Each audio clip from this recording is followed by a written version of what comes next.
are back. I've been watching a lot of movies lately. I've had a lot more free time because the movie theater, there's just more and more shit that has to be done every day. So, and it's nothing that you and I or Brandon can do. So I have time for movies. So I guess that's the one the plus side of everything that's going on is that I've seen a lot of movies recently. I've been going to the movie theater too, which hasn't been something I've done in a while. So I'm back at the movie theater. I rediscovered. Did you ever use MoviePass back in like 2016, 2017? No, I was too busy. It's back. They're bringing it back. How? So, for those of you who don't know the story of MoviePass, back in 2016, 2017, there was this company that claimed that for $20 a month, you could see any movie you want, anywhere you want. It was basically just like this little credit card that they put money on, and they basically just paid for your ticket. At the time, it was a really bad system because they didn't have any deals with any movie theaters. So the cost for MoviePass was exceptionally high, and they went bankrupt very quickly. It was a really great idea because, it's a subscription service.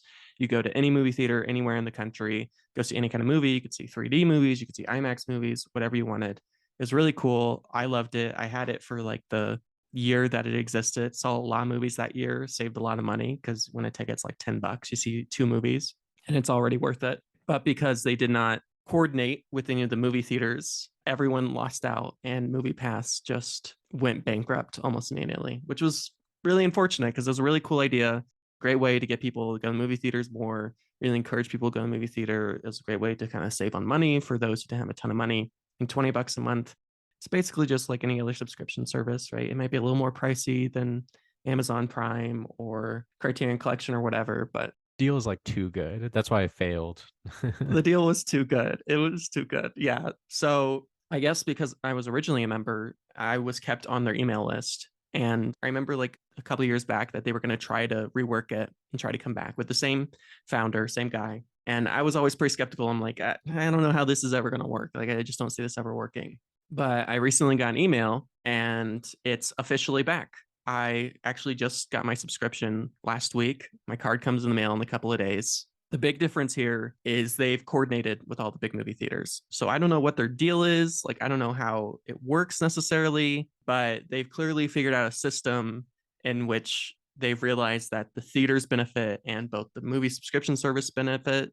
So I don't know if they pay some sort of flat fee up front or how it necessarily works. It seems to work similar to how DoorDash used to work. I used to work for DoorDash as a delivery driver, which was when you would go and deliver food sometimes you would have to buy it on a debit card, really. So they put a certain amount of money on that debit card in which you would pay for that food. It kind of seems like they're doing something similar. So what you do is you go to the movie theater and then you choose the movie you want to see, and you have to be at the theater to do this. So it's a little hindering. I don't know why you have to be at the theater to do this, but you go to the movie theater, you pick the movie you want to see, and then they'll put that amount of money on your card, and then you can go into the theater and pay with that card. I haven't tried it yet. I'm still waiting on the card, which is supposed to be here in a couple of days. I will let you know how that goes, but Yeah, we'll see about this. I'm excited. They're using a credit system now. So before it was unlimited movies. You could see as many movies you want, wherever you want. Now it's each film costs a certain amount of credits. So like if you go see a Tuesday matinee, it's going to be a lot less credits than say a Friday night showing of a new film. And of course they have limitations. They're not doing IMAX movies, they're not doing 3D films. It looks like they're not going to be doing new Disney movies like Marvel and that kind of stuff, which makes sense because that's always a pain in the ass, anyways. So I don't know. I'm interested to see. They now have three tiers than before. Before they just had one tier, which was just like the unlimited version. Now they have like a $10 tier, a $20 tier, and a $30 tier.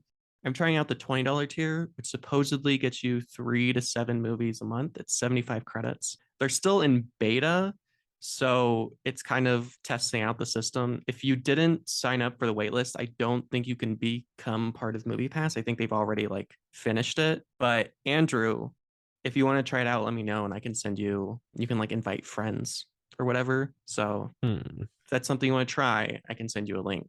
The first month is free. So, if you want to just test it for a month and see if it's something that you like, I don't know. I haven't tried it yet. I will let you know, But I'm excited for it to be back. I used to have that Regal Unlimited, which was pretty cool. It was a bit pricey. I think it was like $24 a month. But what's nice about Regal Unlimited was it was as many movies as you wanted to see, no limitations at all. So you could go on a Friday night, you could see a new movie, an old movie, didn't matter. But the reason I don't have that anymore is because here in Reno, there is no Regals. The closest Regal cinema, I think they're Regals. I don't remember. Maybe. probably, I don't know. I don't know. Back in Indy, there were tons. Like they were almost all Regal cinemas, Right. which Yeah. was great. So, Yeah. I had tons of options. But here, the closest Yeah. one is San Francisco. So 4 hours to go see a movie. So hopefully Movie Pass will fill that up because they do work with Century, which is around here. And they're actually working with pretty much every major and minor movie theater. I mean, they basically have every movie theater in Reno on their list, even like the smaller ones. So I don't know how the system works. I don't know how Movie Pass is doing what they're doing. I'm hoping they get to survive this time, but I don't know. We'll see. I will let you know how this whole Movie Pass thing works out. Yes, it's interesting. What have you been up to?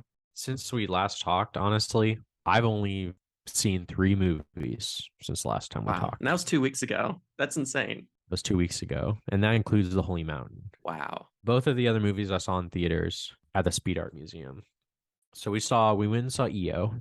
I would say it's one of the best movies of 2022. I liked it a lot. Jerzy Skolimowski, Polish film director, guy's been around forever. It's a late period film, very late period. Think of it kind of like a European art house version of like one of those like fantasy animal adventure movies where maybe the animal talks. Yeah. Or something like that. And they go like on an adventure. Except it's like a donkey named Eo who's in Poland, and he goes on an adventure and he kind of like meets like different fucked up people who do fucked up shit. He doesn't talk though. He's just kind of like a donkey that goes around and stuff. Okay. It's a great movie. Sounds fun. Well, I wouldn't say it's fun. No spoilers, but yeah. Okay. I wouldn't say it's a very fun movie. The dark. It's a pretty dark, Polish kind of European art film. I had never, ever, as far as I can remember, I've never seen a theater that packed before at the Speed Cinema. It's not a very big movie theater, but it was very packed. It was really busy. Everybody has EO fever, I guess. I guess. Yeah. So I recommend it. It's a very good movie. I liked it a lot. The only other movie was a movie that we saw last night at the Speed Art Cinema as well. We saw the new 4K restoration of Rules of the Game. Oh, fuck. One of the greats. I've never seen it before. I thought it was pretty good. It was fun.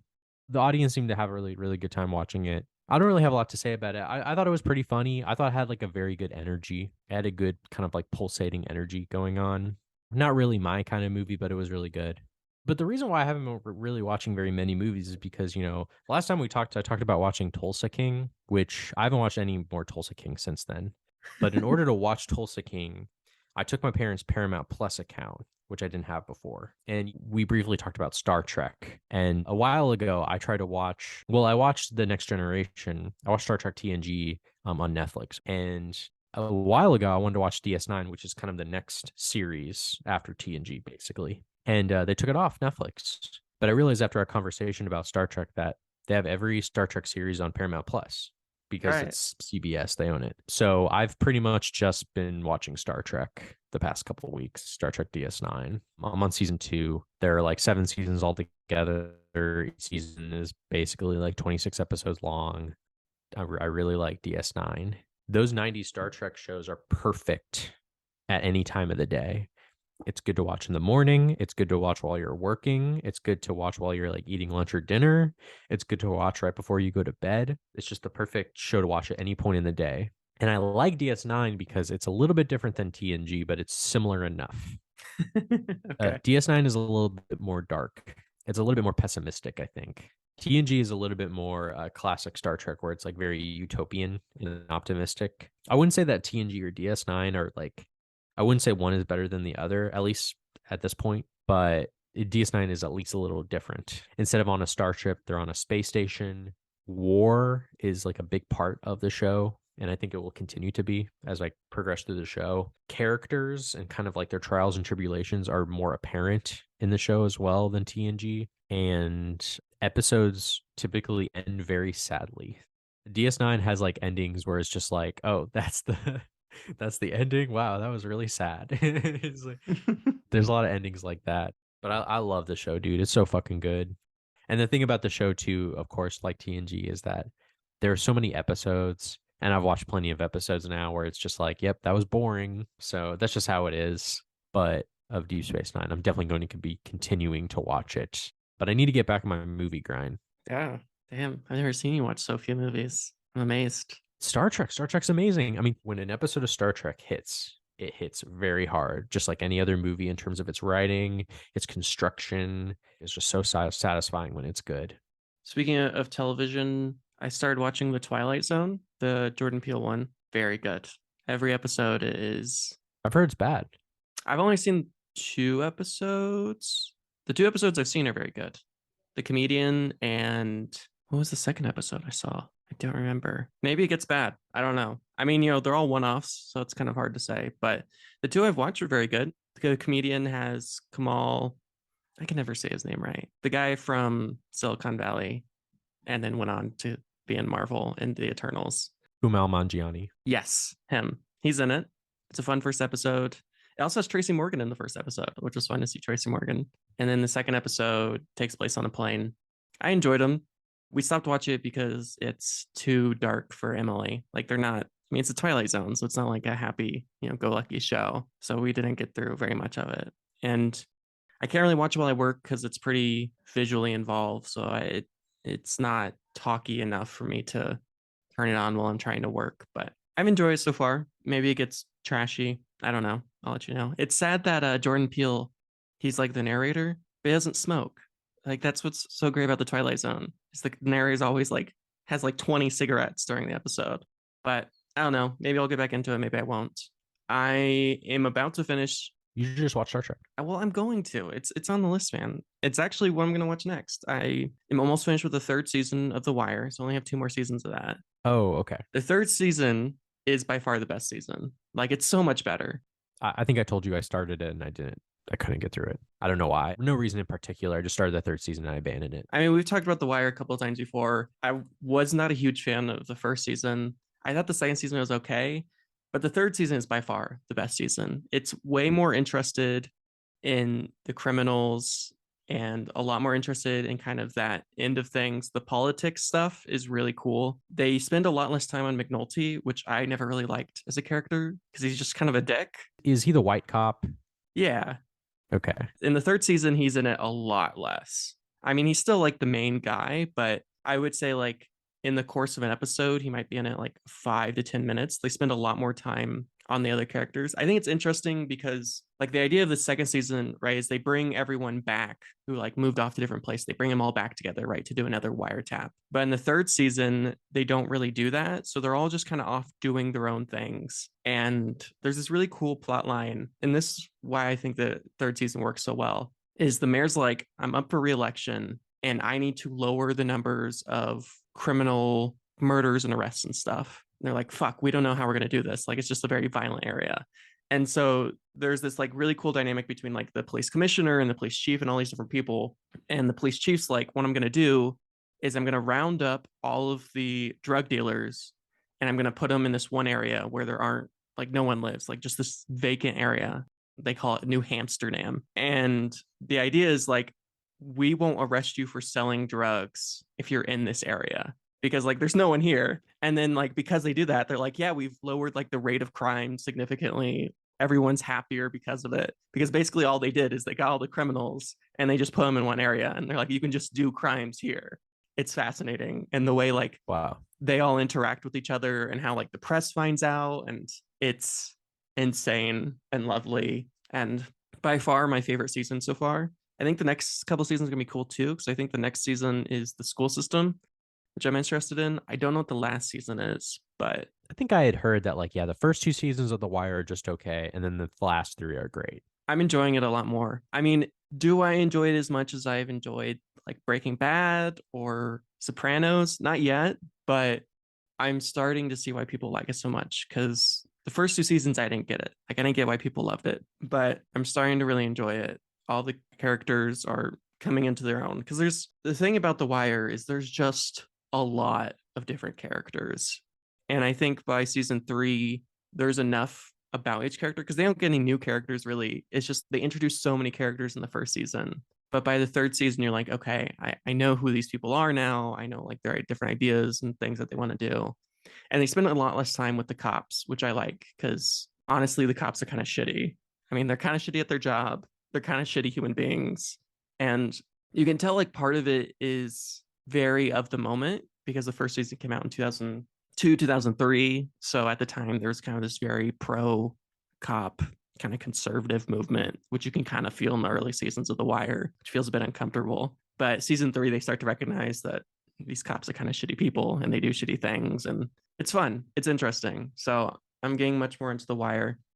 I also watched a shit ton of movies. I went to the theater and I saw The Whale. I know people are mixed on it. I get why people are mixed on it. I really enjoyed it. I thought it was visually very soothing. It's a very warm-hearted film. I get why people can say perhaps it's a bit saccharine. I get that. There were a surprising amount of people in the theater when I saw it. Like I did not expect a movie like The Whale, especially on the it was like a Wednesday afternoon. So it was like the middle of the day. But a lot of people were in the theater and everyone seemed to really enjoy the experience. I think it's a very warm-hearted, feel-good kind of movie. I mean, if you're not into that kind of feel-good kind of stuff, you're not going to like it. Brendan Fraser's performance is very good. I haven't seen Brendan Fraser in something in a long time, so I'd love to see him in more stuff again. He does a great job. That's really the only reason I would want to watch the movie, honestly. It's really the only reason to watch it. I mean, it's a pretty small cast. There's only like 6 people in the film. It's all shot basically in one location, which is this guy's apartment. It's very clearly a low budget film, probably shot for under $1 million, maybe a couple million. I enjoyed it. I think it's well written. I think it's very kind. It's very open. One thing I'll say about Darren Aronofsky, which, we've talked about him in the past. He sucks. Look, like whether you like him as a director or not, you have to respect him for the fact that he's making the movies that he wants to make. And whether you like those movies or not, like he definitely has a voice and he expresses that voice. And if you like that voice, you don't like that voice, like whatever. But like, at least he's not making another fucking Wakanda Forever or the next fucking Ant-Man or fucking Thor 7. The fifth Knives Out movie. The fifth Knives Out movie. Yeah. So, you got to give him that. He's doing what he wants to do, which I respect him for. And I enjoyed it. And I've enjoyed, honestly, most of Aronofsky's work. I get why people don't like him, but I enjoyed it. I also watched a movie called Margin Call. Have you ever seen this movie before? Margin Call? No, I'm guessing that's like a Wolf of Wall Street trading movie, right? Like type of shit. So what's so interesting about Margin Call, I went to this movie knowing absolutely nothing about it because this last week I'm like, I don't know, for whatever reason, I was kind of not wanting to watch older movies. Like I just wanted to watch like kind of new stuff I hadn't heard about, just like fucking go on Netflix and just turn on whatever. Like I didn't want to have to think about a movie. I just wanted to watch something. And I found this movie out of nowhere. Like I was literally just scrolling through Netflix. And the best way I could describe it is a smart version of The Big Short. So it's actually very interesting. Visually, it's kind of bland. It does have Kevin Spacey in it, so there is that. Kevin Spacey isn't the bad guy in it, but it's hard not to see him as a bad guy in the movie or any movie. I mean, he usually plays a bad guy, so it's usually not a problem. In this, he isn't technically the bad guy, but he's not necessarily a good guy either. He plays an asshole because, he's an asshole. Yeah. But it's fascinating because it's about the 2008 housing crisis.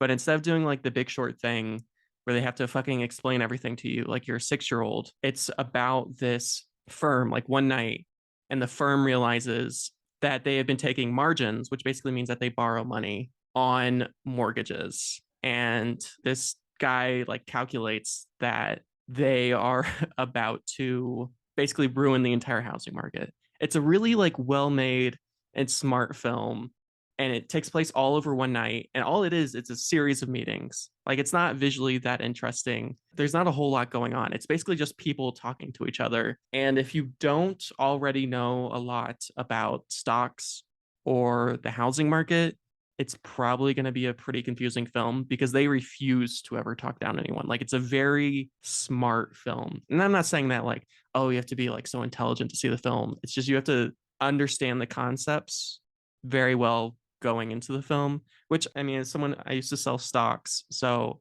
as someone who knows that world really well, I really enjoyed it. It's really fun. It's insane. It's sad. It's really well written, really smart. I think I've seen some of his other work before. Let me see who the director is again. Like he's someone that's vaguely familiar. No, I guess I haven't. JC Chander. He's the guy who made like Most Violent Year and Yes. All Is Lost and stuff. Yeah. And he's doing the new Craven movie. Wow, can't wait for that. Yeah, I know. We're all super excited for that movie. But it was good. It was actually like I expected nothing out of it. So I think that's part of the reason why I enjoyed it is I had no expectations going in. So if you want a movie with no expectations, it's a fun little watch. It's not very long. It's just a smart little film. And that's all it really is. But yeah, the only other movie that I watched I think we haven't talked about is Blonde, the movie about Marilyn Monroe, based off of the Joyce Carol Oates novel. Yeah, it's a big fat novel. Yeah. I'm a huge Joyce Carol Oates fan. I think she is a beautiful writer. Of course, I knew a lot about this movie coming into it because I'd seen all the trailers from way back when. And it's an extremely controversial film. And I don't really know why. Have you seen it yet, Andrew? No, not yet. Honestly, the only thing that's kind of holding me back from like really like diving into it, I do want to watch it just because like I like Dominic and he's kind of a crazy motherfucker. And there's Nick Cave music in it, which I'm interested in checking out. And big Nick Cave fan. It's just it's almost 3 hours long. It's long. I just need to carve out the time to watch it. But yeah, like you said, it's like a very controversial movie, which means that there's probably something to it. Like it's probably pretty good. It's probably at least decent. I really enjoyed the film. I guess I'm a bit baffled why people dislike this film any more than any other film. Like, there's nothing very controversial about it. And maybe I'm just missing something. And I remember reading a couple interviews with the director, and he's like, I think the reason this film is so controversial because people are asking about it, because of course it's released to Cannes and all these things. And they're like, why do people hate your movie so much? And he's like, I love that people hate it. And I think the reason people hate it is because Marilyn Monroe, unlike most biopics, there is a very specific idea of who she is going into this film. And that comes from a lot of different places, right? People have very different ideas of who this person is. And his theory is that when people see on screen someone other than this person that they have built up their entire lives of who this person is, that makes them angry. And maybe that's it. I saw some other things that he said that were a little suspicious, but that's okay. Like what? Yeah, I just remember like seeing on Twitter people picking and choosing from his interview. Like what you just said was interesting, but there were other things that he said were kind of weird. I don't know. He's a weird guy, which I'm okay with. Yeah. He's just like a weird movie director guy. Yeah. That's fine. I mean, fuck it. What I love about this project, and I love these kind of projects, is this is a project that he's been working on for like a super long time. Like he's tried a very long time to get this. And those are like my favorite kinds of movies. Like they spend like forever trying to make the film into a film, even if it doesn't become like a great film, like the Don Quixote film with Adam Driver. Like I don't think that's a great film, but I love that it took like 40 years to make the film. Like I love that experience of it. And with this film, it took like 20 years. I really enjoyed it. I think it's a very beautiful film. Ana de Armas does a great job as Marilyn Monroe. I think it's very tragic at moments, and maybe I see a lot of complaints about it being like overly sexualized, but I've seen some much more sexualized films than this, and I don't think in this film Marilyn Monroe is very sexualized. And honestly, at the end of the day, knowing a lot about Marilyn Monroe, not from her necessarily, but from reading from a lot of biographies about people who knew Marilyn Monroe, I think he's honestly a bit light on Marilyn Monroe. I think he's kinder than he necessarily needs to be. I think he's very empathetic for Marilyn Monroe, and it's clear that Marilyn Monroe had a tough life. And I realized that the novel is a novel, it's not a biography, so there are some fictionalizations, and I don't think the movie ever claims to be like a biopic. So it is more about the experience of existing with Marilyn Monroe more than it is about the actual fact. And maybe that's part of the reason people are angry, because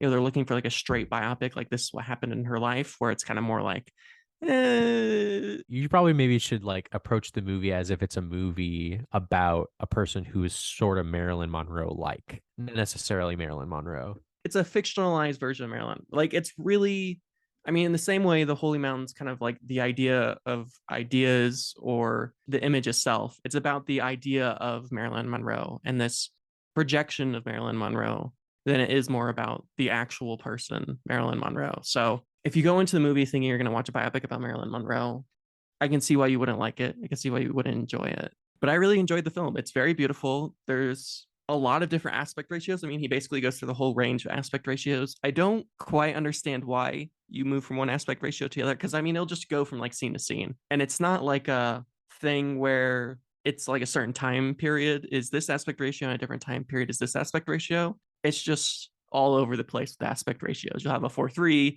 then you have a 2.39, you have a 2.01, and it's just going all over. And then sometimes it's black and white, sometimes it's shot on film, sometimes it's digital. He just really goes the whole gambit with different types of film techniques, and it's a very imaginative and beautiful film. I really loved it. I had a great time with it, but it is close to 3 hours long, which it doesn't feel like 3 hours long, but it still is 3 hours. So you'd have to take a good chunk of change out of a day to experience the film. But I think you'd like it, Andrew. I think you'd have a good time with it. I would at least find it interesting. It's probably at least more interesting than most movies that came out last year. I'd say so. Yeah, once again, I've not been movie pilled lately. I need to get movie pilled again. I've been Star Trek pilled. I've been way too Star Trek pilled. I'll watch like several episodes in a day. Like, I don't give a fuck. That's crazy. It's just so chill and satisfying to watch. I want to see Knock at the Cabin. I really want to see that film. I think I'm going to try to see this film. Yeah, I'm definitely going to see that movie. We're definitely going to see that movie. I'm going to try to watch, M. Night Shyamalan. That's a director who I haven't really seen any of his stuff. I haven't seen Unbreakable or Sixth Sense or any of those movies. I did see Old, which was one of the best movies that came out in 2021. I really like that movie. That's another controversial movie where you have people that say it's really bad and you have people that say it's really good. I think it's pretty good. I like its kind of weirdness because at least it has like some texture to it. So I like Old, even though a lot of people don't like it very much. I've only seen a couple of M. Night Shyamalan movies. I've seen Sixth Sense, Avatar: The Last Airbender, which I don't think Avatar: The Last Airbender should count. It's a very bad film, but I don't think that's necessarily M. Night Shyamalan's fault. There's a lot of reasons that film didn't work. But I mean, we've talked about Old before. It's a film I wanted to watch for a while. I wanted to watch Glass, wanted to watch Unbreakable. I mean, I really respect M. Night Shyamalan as a director because, as you say, even those films are a bit controversial, not everyone loves them. This film's got texture, right? He's doing the thing that he wants to do. Oh, Signs, didn't he do that film too? The film with the cornfield? Yeah, I've seen that one. That one's not great, but again, I respect M. Night Shyamalan because he's making the movies that he wants to make, and that's all I really want for in a director. If they're making the movies that they want to make, no matter if they're dumb or stupid or silly, I respect that. Like, as long as you're not making another fucking Marvel or DC movie. Although I am gonna go see Ant-Man because No, I'm not gonna go see it. That movie looks miserable, dude. I'm serious, man. Like, I watched Ant-Man 1 not too long ago, and I thought it was decent. And I haven't seen Ant-Man 2, but Ant-Man 3, just from trailers, looks like a fucking miserable green screen mess. Like, it does not look like a fun movie at all. it probably won't be. I want to watch them like interact like in the real world. That's like fun, right? Why would I want to see them interact in like a boring video game world? I don't know. I can't even think of the last one that isn't mostly, even like Black Panther, Wakanda Forever. Most of it is green screen. But here's the thing. Ant-Man, they don't use green screen. They use the same thing they used in The Mandalorian. So they use those LCD screens behind them. So I think it's going to look better. I'm good, dude. Like, I'm not going to go see that movie in theaters. Like, no way. I feel an obligation. I know. It's just at this point, I've seen all of them. So I can't not do it now. Like, I can't. But they're so bad. Why? They're so bad and they're so long. I haven't enjoyed the last Marvel movie I saw in theaters that I enjoyed was Spider-Man Homecoming, which was a year ago now. So I'm going to keep doing it. You mean the third one? Yeah, sorry, not Homecoming. No Way Home. Yeah, that's the last one I enjoyed because Thor was. That's approaching 2 years. I know. That's approaching 2 years since it was released. I know. It's been a while because Thor was not good, which I was hoping it would be because Taika Waititi, but it was not. Wakanda Forever. It doesn't matter who makes these movies. I know. Oh, no, the Doctor Strange one wasn't very enjoyable. Wakanda Forever. Did we ever talk about Wakanda Forever? No, I didn't see it. It's got a really good opening, and there's definitely like images that are really good. Because I think Ryan Coogler is a good director, but I think it's the same problem that Sam Raimi had, and even Taika Waititi had, which is at the end of these films are films directed by a conglomerate. And so the director's voice is buried. So you'll see like a couple of images that look very good. The opening to Wakanda Forever is very enjoyable, very touching. But the climax ends in a conversation. Also, does Disney own Avatar? They must. Okay. Because do you know who the bad guys are? You know, in Disney World, they have Avatar rides that I've been on. They must own Avatar. In Animal Kingdom, they have like an Avatar section.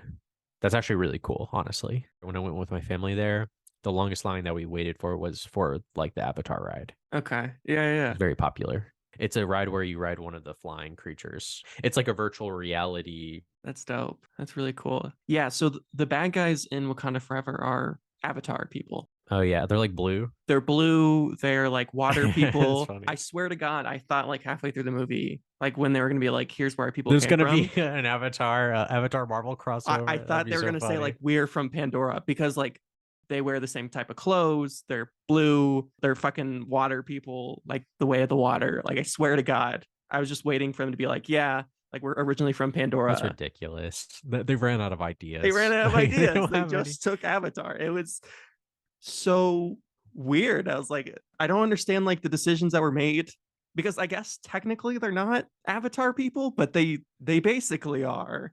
So it was very strange. But the climax of the movie, like they're fighting each other and it just ends in a conversation. It's like the same thing that happened with Black Adam. They're just like, hey, let's just not fight. Like that's Did you watch Black Adam? no, but you did. And we talked about Oh, it. okay, I did. Yeah. Okay, yeah. That's how I know about it. I haven't watched yet. Don't watch it. Yeah, I probably won't. But yeah, Wakanda Forever, there's some good moments in it, but overall, would not recommend, especially for you. Who gives a fuck? Yeah, I know. The day's gonna come where I stop watching the Marvel movies, but it hasn't happened yet. It's gonna be soon though, because I'm running out of steam here. I really am. We're running on 2 years since I've seen one that I've genuinely enjoyed. So Which ones come out this year? Ant-Man. Here, I'm gonna look on Letterboxd real quick. Well, you know, new Spider-Verse movies coming out this year, which Oh I might shit. see that one in theaters. But that's Sony. I mean, technically that's No, I know, but it's still like I'm just talking about like superhero movies in general as well. yeah, you gotta see the new one. I might see that one. Yeah, I'm trying to see. Like, I'm on Letterboxd right now. I'm trying to see what other Marvel movies. I guess Guardians of the Galaxy 3 is coming out this year, which that one is I might go see.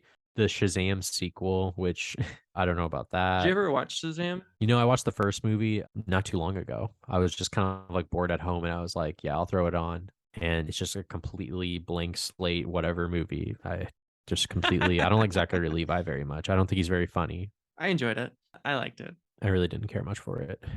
Craven the Hunter, that comes out this year. Oh, yeah. Kraven the Hunter. I guess they're making another Marvel, like Captain Marvel movie called The Marvels. Marvel's an upcoming American superhero film. Who gives a shit? I do not care. Supposedly, that Flash movie is supposed to come out this year, but that movie has been in the making for like 10 years. It's never going to come out because the main guy, the guy who plays the Flash, he got into some serious trouble recently. So that movie's probably never going to happen. I mean, they've been working on that movie forever. It's not going to happen. I don't care. Yeah, it's just like so I guess the Marvel movies that are coming out this year are new Ant-Man, Guardians of the Galaxy, Craven. Craven, new Marvels, Shazam. Wait, no, Shazam Shazam's is DC. DC. I'm sorry. I apologize. You should. And there's probably others, but I'm missing them. I can't really see. I'm looking on the internet. Yeah, I'm excited for the new Spider-Man movie. It's gonna be good. I'm pumped. I mean, the first one was great, and it's been a long time. Did you watch the trailer for the new Ari Aster movie, Beau is Afraid? I just saw the trailer in theaters yesterday. Oh yeah, it looks pretty cool. I'll watch it. I fucking love Ari Aster. It doesn't look as scary as his other stuff. Yeah, it looks a little bit more interesting. I think he's pretty good for the most part. But yeah, I like Joaquin Phoenix. I'll watch anything with him in it. He's one of the greatest actors. Did they play the Indiana Jones trailer when you were Yes. there? Yeah. Okay. Are you gonna see that? He's so fucking old. I think I'm gonna see that one. Yeah. What's directed by? I didn't realize it's directed by James Mangold. That's pretty funny. I guess maybe Is it it won't really? be terrible if it's directed by that guy. But who knows? Phoebe Waller-Bridges was originally supposed to direct it, but she stepped down because she's in the movie. That's funny. I didn't realize that. I think she wrote the screenplay. Let me see. I don't know what the fuck is this movie called? The Dial of Destiny. Hell yeah, I'm gonna see it. Fuck it. Fuck it. Yeah, new John Wick as well. New Dune, I think, is coming out this year. I think I'm gonna maybe try to see Infinity Pool sometime in theaters as well. I bet it's playing around you. I don't know about that. Let's see. It's playing at several theaters around here. Mia Goth's in it, and I think she has reached a big enough star status that they're gonna play it wide. I mean, if they play it here, they're gonna play it anywhere. So Yeah, I'm gonna see it, I think. the fuck is this movie about? It's a Brandon Cronenberg movie. Is he the son of David, or is he the? Yes, he is. Did you not know that? Yeah. I've heard his name before, but I didn't know like how he was related. Oh, okay. I don't know if he was like a nephew or whatever. I haven't seen any of his movies. He made a movie a couple years ago that people really like called Possessor. Haven't seen it yet. Well, I mean, if he's anything like the OG, I'm sure it'll be great. That's the thing. I don't think he's as good as his father, but it's still interesting, I guess. But he's still young, right? Yeah, he's like a younger guy. He's got time. Good for him, I guess. Good for him. His dad is a famous movie director. What are the children of directors who are better than their parents? I don't think that exists. I mean, there's a lot of child of famous directors that are directors. Are there any that are better? I can't think of any. None up here in my brain. I'm gonna look this up real quick. Looking around here. Sam Levinson. He's the guy who created Euphoria. His father is Barry Levinson. He's the guy who directed Rain Man and Sleepers and Wag the Dog and all those shitty movies.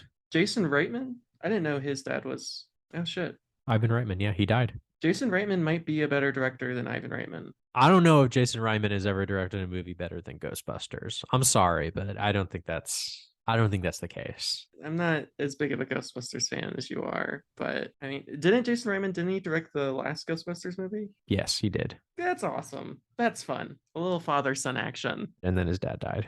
That's less happy. Rob Reiner's dad was a director? Huh. Yeah, that's about it. Otherwise, I mean, Sofia Coppola, she's made some good films, but it's hard to beat one of the greatest directors of all time. Yeah, I don't know about that. Interesting. Well, good thing we're not the children of directors. Yeah, that would suck. That's pretty much it. Yeah. All right. Well, thank you all for listening, and until next time. Thank you.